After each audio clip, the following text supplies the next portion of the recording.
Capítulo 1, tópico 2. Materialismo e idealismo.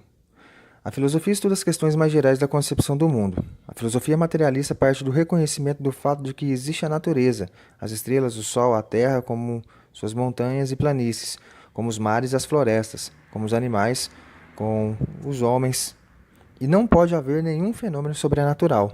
Na diversidade da natureza, o homem é apenas sua partícula, e a consciência é uma propriedade ou uma faculdade do homem. A natureza existe objetivamente, isto é, fora da consciência do homem, é independentemente dela. Há, no entanto, filósofos que negam a existência da natureza independente da consciência. Afirmam que, em primeiro lugar, existe apenas a consciência, o pensamento, o espírito ou a ideia, e todo mundo físico é derivado e dependente do primeiro princípio espiritual.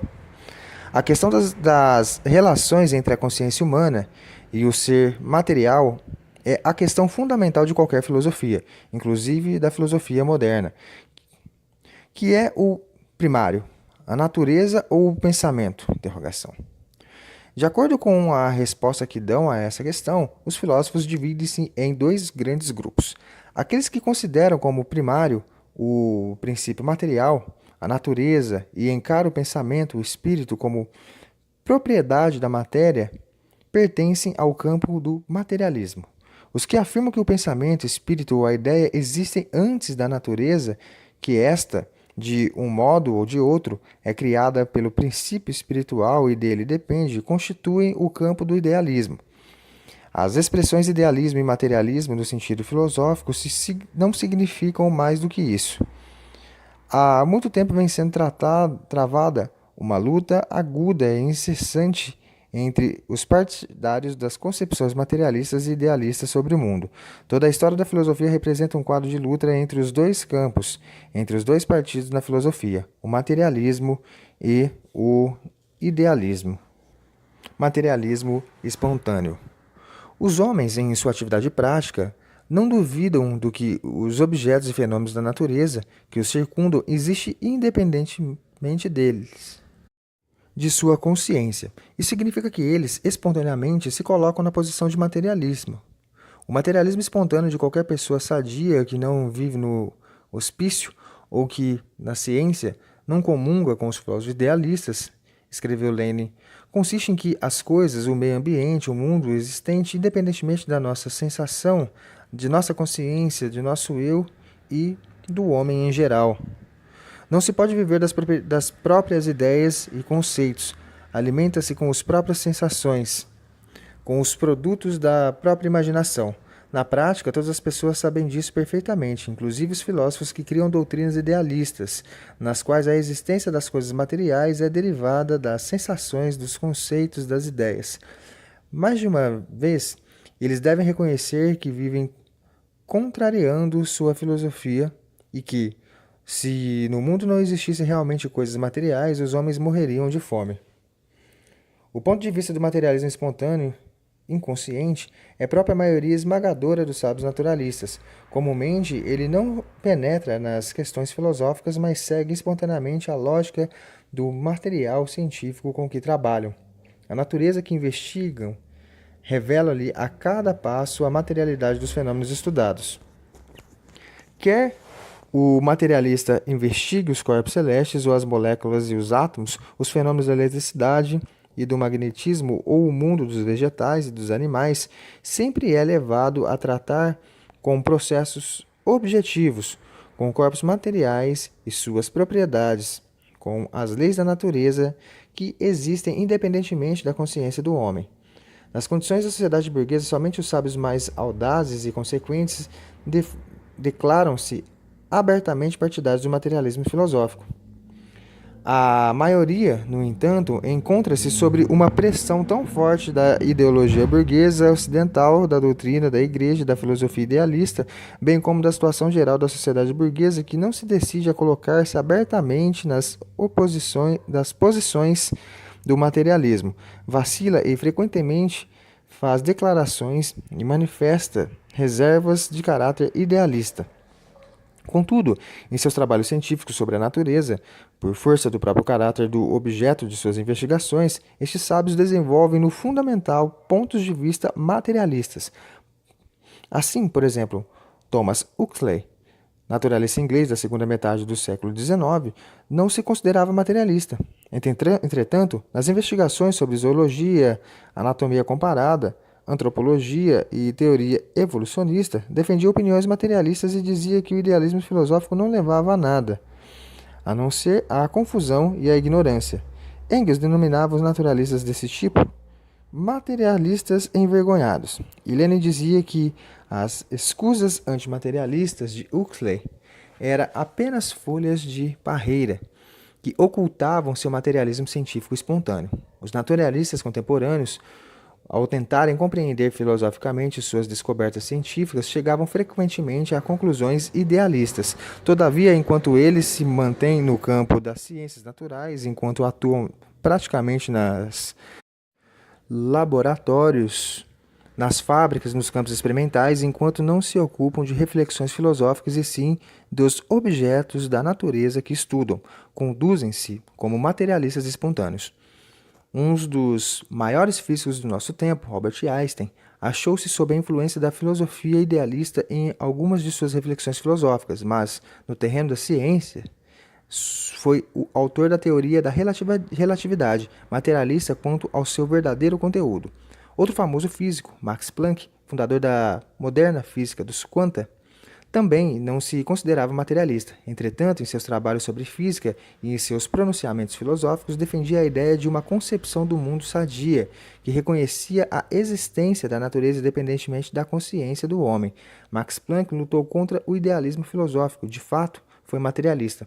Contudo, a influência do idealismo se faz sentir, não raro, negativamente na maneira pela qual os sábios tratam o próprio material científico. Isso demonstra que o materialismo espontâneo é uma defesa insuficiente contra o idealismo. Só a aceitação consciente da filosofia materialista dialética preserva seguramente os cientistas dos erros idealistas. O materialismo, filosofia avançada. A distinção entre materialismo filosófico e materialismo espontâneo, ingênuo, consiste em que o materialismo filosófico fundamenta cientificamente, elabora e apresenta de modo consequente teses materialistas, partindo dos dados fornecidos pelas ciências avançadas e pela prática social. A filosofia materialista é uma arma segura que defende o homem da influência nociva da reação espiritual, serve-lhe de guia na vida, indicando o caminho acertado para a solução das questões inquietantes relacionadas com a concepção do mundo. No decorrer de milênios, a Igreja infundiu no homem o desespero pela vida terrena e o meio diante de Deus. Ensinou aos homens, sobretudo às massas oprimidas da humanidade, que o seu destino é apenas trabalhar e rezar, que a felicidade é inatingível neste vale de lágrimas e só pode ser alcançada na vida futura por meio da obediência da humanidade. A Igreja ameaçava com o castigo de Deus e os tormentos do inferno aqueles que ousassem rebelar-se contra o domínio dos exploradores, apresentando este domínio como uma instituição divina. O grande mérito histórico da filosofia materialista reside em que ela ajuda o homem a libertar-se da superstição. Já na antiguidade, manifestou-se contra o medo da morte, o medo da em face de Deus e de outras forças sobrenaturais. Não depositar esperanças na vida do além-túmulo e sim valorizar a vida terrena e esforçar-se para melhorá-la. Eis o que ensina os homens a filosofia materialista. O materialismo, pela primeira vez, elevou bem alto a dignidade e a razão do homem. Proporcionou que o homem não é um verme a arrastar-se no pó, mas a suprema criação da natureza e que tem capacidade para tornar-se o senhor soberano das forças naturais. O materialismo infunde a maior confiança na força do conhecimento, na razão do homem, na sua capacidade de descobrir os segredos do mundo que nos rodeia, de criar um regime social racional e justo. Os propugnadores do idealismo caluniam frequentemente o materialismo, apresentando-o como uma concepção do mundo sombria, opressiva, semelhante a um pesadelo. W. James. Na realidade, é precisamente a filosofia idealista, sobretudo a contemporânea, que se tinge de um tom sombrio. Não é o materialismo, e sim o idealismo que nega a capacidade cognitiva da razão e prega a desconfiança da ciência. Não é o materialismo, e sim o idealismo que celebra o culto à morte. Não é o materialismo, e sim o idealismo que constituiu e constitui o terreno espiritual para o nascimento dos frutos mais repugnantes do anti-humanismo, as teorias racistas e o obscurantismo fascista. O idealismo filosófico não quer reconhecer a realidade do mundo material que nos cerca, foge dele, declara-o irreal e traça, em substituição a ele, um mundo imaginário e imaterial. O materialismo, ao contrário, traça um quadro idêntico do mundo, sem quaisquer acréscimos estranhos sobre a forma de espíritos, de um Deus criador, etc.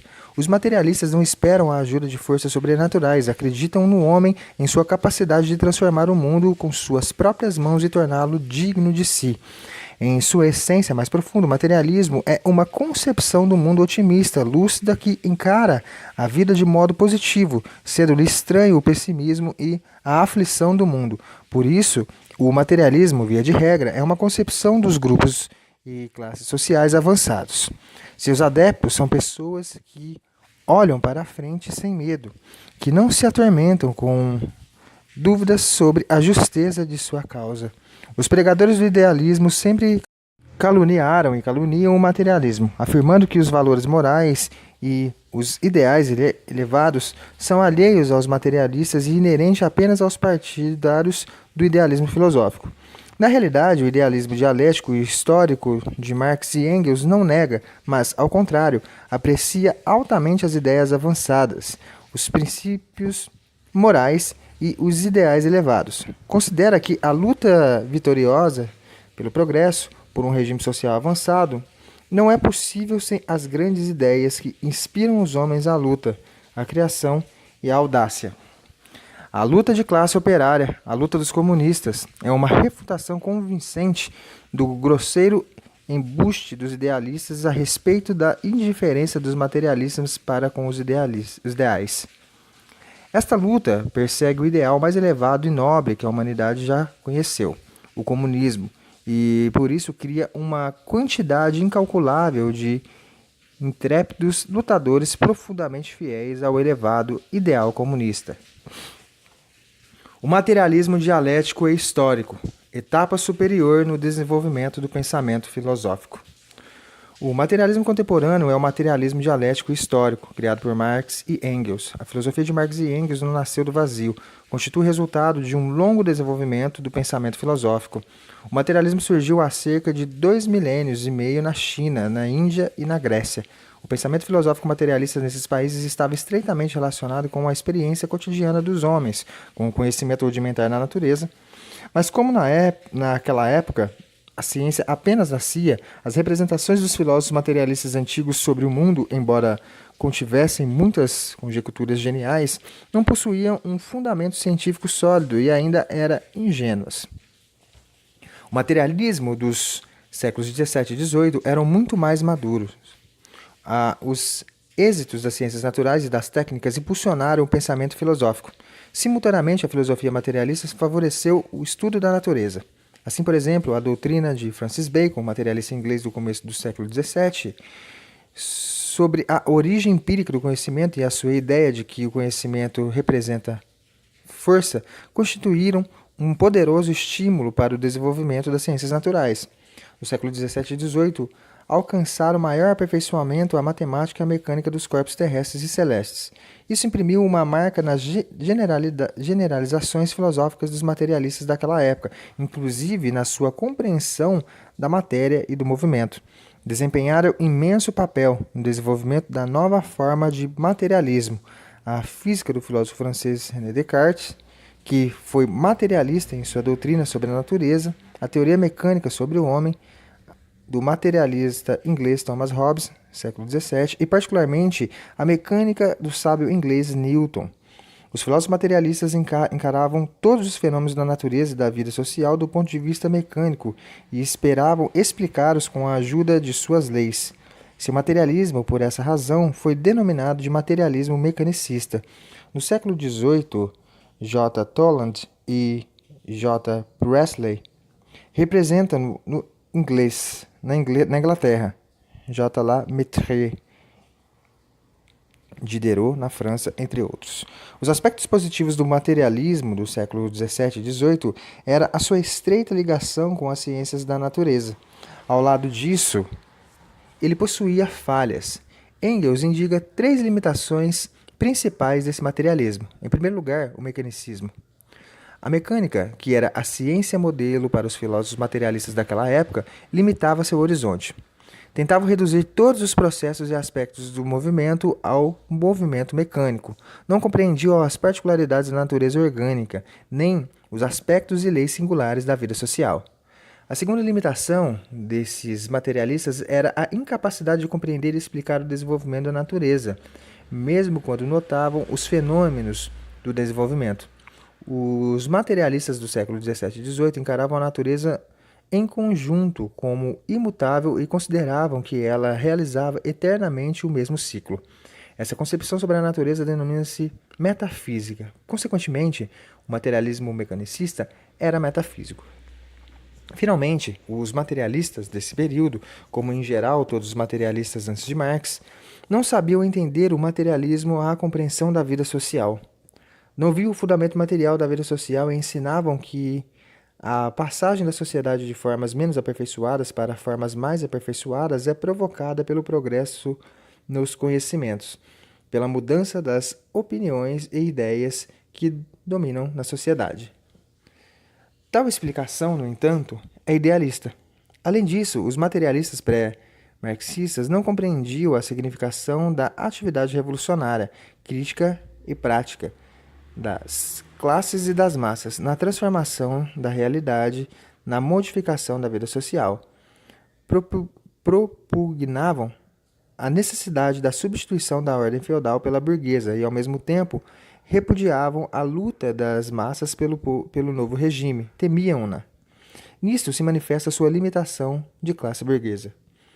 Um passo adiante no desenvolvimento da filosofia materialista foi dado por Feuerbach, filósofo alemão da primeira metade do século XIX, e principalmente pelos democratas revolucionários russos, Herzen, Bielinski, dentre outros.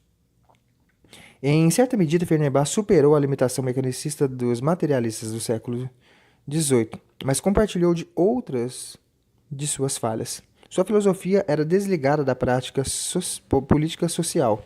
Grande realização dos materialistas russos foi a tentativa de unir a compreensão materialista da natureza com a dialética. Além disso, como ideólogos dos camponeses revolucionários russos, eles viam na filosofia uma doutrina que trata não somente do que existe, mas também do que o que existe pode ser transformado, modificando em benefício do povo. Essa etapa nova e superior no desenvolvimento do materialismo foi o materialismo dialético e histórico criado por Marx e Engels.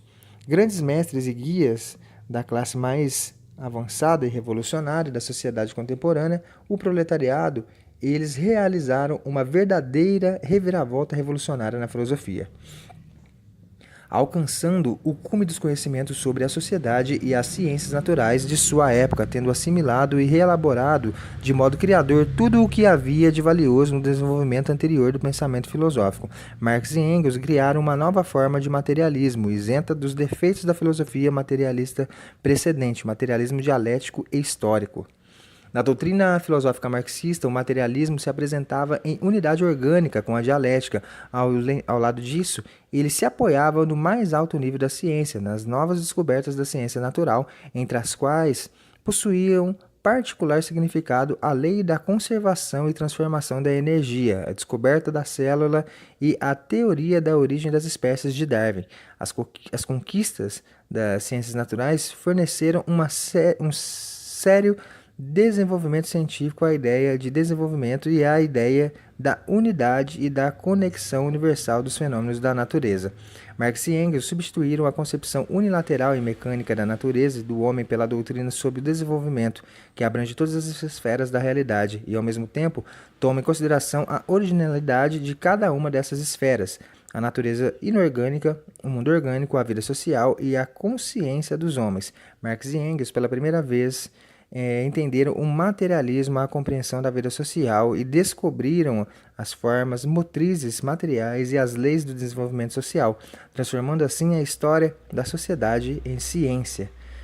Finalmente, os fundadores do marxismo converteram a doutrina filosófica materialista, antes uma teoria abstrata, em um meio eficaz de transformação da sociedade, em arma ideológica da classe operária na sua luta pelo socialismo e comunismo.